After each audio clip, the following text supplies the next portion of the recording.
మన డైరెక్టర్స్ అందరికీ ఒక్కో స్టైల్ ఉంటుంది. వీరిలో కొంతమంది దగ్గర నుండి ఎలాంటి జోనర్ మూవీస్ అయినా మనం యాక్సెప్ట్ చేయగలుగుతాము. కానీ కొంతమంది డైరెక్టర్స్ నుంచి వాళ్ళ స్టైల్లో ఉండే మూవీస్ని ఎక్స్పెక్ట్ చేస్తాము. దానికి అపోజిట్గా ఏదైనా డిఫరెంట్ ఫిల్మ్ చేస్తే ఇది నిజమేనా, వీళ్ళు ఇలాంటి సినిమాలను ఎలా చేశారా బాబు అని ఆలోచిస్తూ ఉంటాం. ఇప్పటికీ కొంతమంది డైరెక్టర్స్ వాళ్ళ స్టైల్కి భిన్నంగా తీసిన మూవీస్ ఉన్నాయి. ఇందులో ఫ్లాప్స్ ఉన్నాయి, హిట్స్ ఉన్నాయి. ఆ సినిమాలు ఏంటో ఈ వీడియోలో చూద్దాం. సర్దార్ గబ్బర్ సింగ్. ఈ ఫిలింని డైరెక్టర్ బాబీ డైరెక్ట్ చేశాడు. ఇది బాబీకి సెకండ్ మూవీ. అయితే ఈ మూవీని ఇనిషియల్గా పవర్ స్టార్ సంపత్ నందితో అనుకున్నారు. కానీ ఆ తర్వాత సంపత్ నంది ప్లేస్ని బాబీ రీప్లేస్ చేశాడు. ఈ సీక్వెల్కి ముందు వరకు బాబీ పవర్ హిట్తో ఉన్నాడు. ఆ తర్వాత సర్దార్ గబ్బర్ సింగ్ చేయడం, అది ఫ్లాప్ అవ్వడం జరిగిపోయిన విషయం.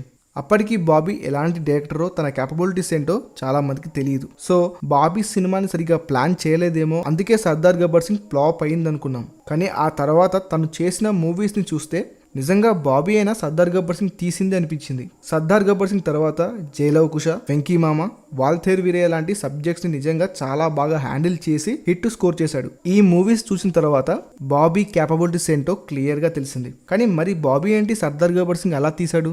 నిజంగా బాబీ డైరెక్ట్ చేశాడా లేకపోతే వేరే వాళ్ళు తీసి బాబీ నేమ్ వేశారా అనిపించింది. సో సర్దార్ గబ్బర్ సింగ్ అనేది ఒక సర్ప్రైజింగ్ మూవీ నాకైతే బాబీ నుంచి. ఆచార్య, ఓ పెద్ద డైరెక్టర్, ఓ పెద్ద హీరో, ఓ పెద్ద సినిమా.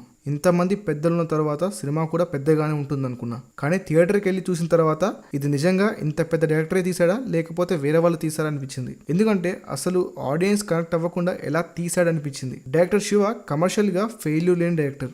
సో అలాంటి డైరెక్టర్ నుంచి ఇలాంటి వండర్లు చూసిన తర్వాత ఇది ఈయనే తీసాడా లేదా అనిపించింది. కానీ చాలా షాక్ ఇచ్చింది ఈ మూవీ అయితే. అజ్ఞాతవాసి. పవర్ స్టార్ ఫ్యాన్సే కాదు, జనరల్ సినిమా ఆడియన్సెస్ కూడా భయపడే పేరు అజ్ఞాతవాసి. ఒక తోప్ కాంబినేషన్ నుంచి పీకే లాస్ట్ మూవీ వస్తుందంటే ఎలా ఉంటుంది? ఇక పవర్ స్టార్ నుంచి మూవీస్ రావు, వస్తున్న ఈ లాస్ట్ ఫిల్మ్ చూసి చాలా ఇయర్స్ గుర్తు పెట్టుకుందాం అనుకున్న ఫ్యాన్స్ కి ఒక నైట్ మేర్ అయిపోయింది. అసలు ఈ సినిమా ఏంటి, దీన్ని త్రివిక్రమే తీసాడా, ఎక్కడ కూడా త్రివిక్రమ్ మార్క్ లేదేంటని తల పట్టుకున్న సినిమా అజ్ఞాతవాసి.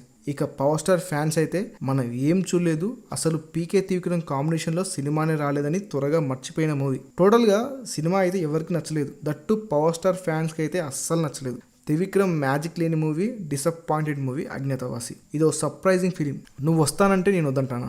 ఇంతసేపు మనం ఫ్లాప్సే చూసాం, కానీ ఈ సినిమా పెద్ద హిట్. ఈ ఫిలింలో సర్ప్రైజ్ ఏంటి అంటారా? ఉంది. ప్రభుదేవా ఈ ఫిలింని డైరెక్ట్ చేయడం అనేది ఒక సర్ప్రైజ్ నాకైతే. ఇంత మంచి క్లాసిక్ని ప్రభుదేవా ఎలా డైరెక్ట్ చేశాడబ్బా అని డౌట్ వస్తుంది. ఎందుకంటే నువ్వు వస్తానంటే నేను వద్దంటాన మూవీ ఈజ్ ఏ క్లాసిక్. ఆ స్టోరీ, ఆ screen play, everything is a great to watch. ఇలాంటి మూవీని తీసిన ప్రభుదేవా ఎందుకు ప్రజెంట్ రొట్ట మూవీస్ని తీస్తున్నాడు అనిపిస్తుంది నాకైతే. అసలు ఇప్పటికీ ఒక మిస్టరీ ఈ ఫిలిం. చాలా మందికి ఈ డౌట్ ఉంది అనుకుంటున్నా. మీకు కూడా ఈ డౌట్ ఉంటే కింద కామెంట్స్లో చెప్పండి. భద్ర. బోయపాటి అంటే ఓ గ్రావిటీ. ఓ మనిషి చేయలేని విధ్వంసాలన్నీ బోయపాటి మూవీస్లో ఉంటాయి.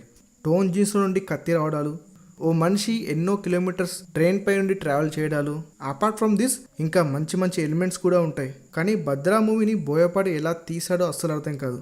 ఒక లవ్ స్టోరీని కంటిన్యూ చేస్తూ ఇంకోవైపు మాస్ని నడిపిస్తూ వెళ్ళే ఈ మూవీ అంటే చాలా మందికి ఇష్టం. కానీ ఈ సినిమాని బోయపాటి తీశాడంటే మాత్రం చాలా మందికి డైజెస్ట్ అవ్వని విషయం. నిజంగా భద్ర అనేది బోయపాటి నుంచి వచ్చిన ఓ సర్ప్రైజింగ్ ఫిలిం. ఇదన్నమాట ఈ వీడియో. నచ్చితే లైక్, మమ్మల్ని ఎంకరేజ్మెంట్ చేయడం కోసం సబ్స్క్రైబ్ చేయండి. Thank you for watching. ఇంకా ఏవైనా మూవీస్ ఉంటే కింద కామెంట్స్లో చెప్పండి.